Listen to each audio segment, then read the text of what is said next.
Pernah suatu saat Nabi memuji ada seorang nakal itu diterima tobatnya Allah karena di jalan ketemu anjing kemudian ngasih minum anjing itu dan Allah mengampuni.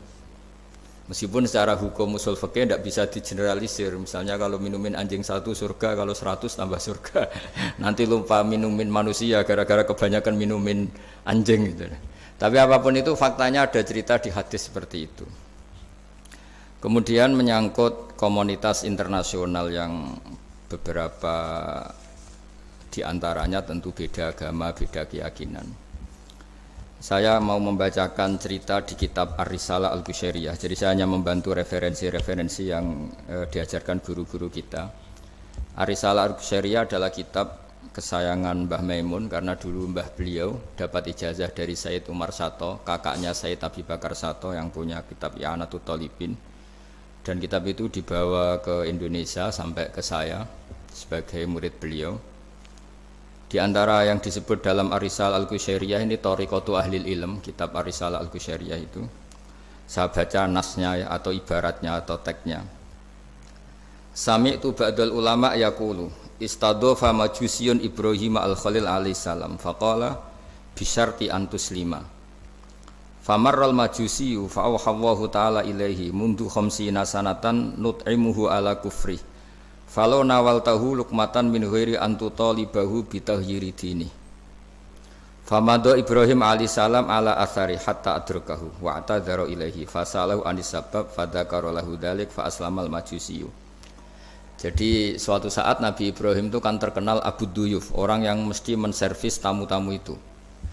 Kita tahu dulu itu tidak ada warung, tidak ada hotel, tidak ada, ya pokoknya tidak ada mall. Sehingga kalau orang pergi itu kelaparan betul itu. Buat orang kaya pun kelaparan karena melewati padang pasir itu. Kalau sekarang kan orang mau sowan kiai makan dulu. Karena takutnya di rumah kiai kan makan sungkan, jadi makan dulu nanti di kiainya tinggal pura-pura makan. Itu.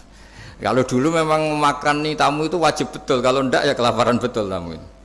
Sehingga cerita suatu saat di antara tamu itu berakidah, berfaham majusi. Atau beragama majusi lah gampangannya itu. Terus Nabi Ibrahim nggak mau, saya mau ngasih makan syaratnya Anda harus Islam gitu. Akhirnya orang ini putus asa kemudian meninggalkan Nabi Ibrahim. Saat orang itu meninggalkan Nabi Ibrahim, Allah memberi wahyu ke Nabi Ibrahim. Orang itu umurnya 50 tahun dan dia hidup karena tak kasih makan. Terus kata Allah, mundu khamsina sanatan nut'imuhu ala kufri. Saya yang Tuhan saja ngasih makan dia 50 tahun tanpa syarat dia harus Islam. Kamu baru dimintai makan sehari mensyaratkan Islam. Walhasil terus Nabi Ibrahim ngejar orang Majusi itu terus monggo-monggo makan di rumah saya. Singkat cerita terus orang Majusi itu tanya, "Kenapa Anda berubah pikiran?" Terus Nabi Ibrahim cerita bahwa beliau ditegur Allah kemudian harus melakukan itu. Jadi cerita-cerita seperti itu banyak. Dulu kita dengar para kiai sering cerita ketika seorang Yahudi rumahnya diusir Amr bin As untuk pembangunan masjid. Ketika lapor ke Sayyidina Umar, masjid itu yang mengambil tanahnya orang Yahudi harus dikembalikan ke orang Yahudi. Dulu guru-guru kita juga sering cerita Sayyidina Ali itu pedangnya dicuri sama orang Yahudi. Ketika ketemu di pasar atau di jalan, kemudian Sayyidina Ali yakin itu pedangnya, dilaporkan ke Qadhi Syurah. Setelah itu Sayyidina Ali diminta, buktinya apa? Saksinya siapa? Kalau itu pedang Anda, saksinya Hasan dan Husain. Tapi kata hakim, Sayyid Hasan Husain itu keluarga Anda, tidak sah jadi saksi. Zaman itu Sayyidina Ali masih berargumentasi, waqad qala Rasulullah sallallahu alaihi wasallam Hasanun wa Husainun sayyida syababi ahlil jannah. Tapi kata Imam Surah tetap standar saksi itu tidak boleh dari keluarga.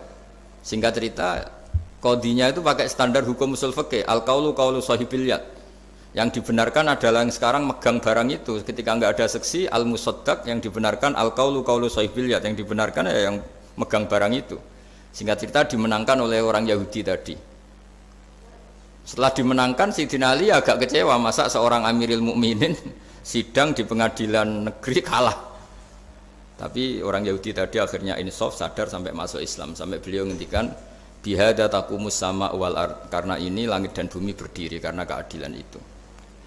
Jadi ini cerita-cerita referensi yang bisa menolong teman-teman siapapun berkomunitas internasional.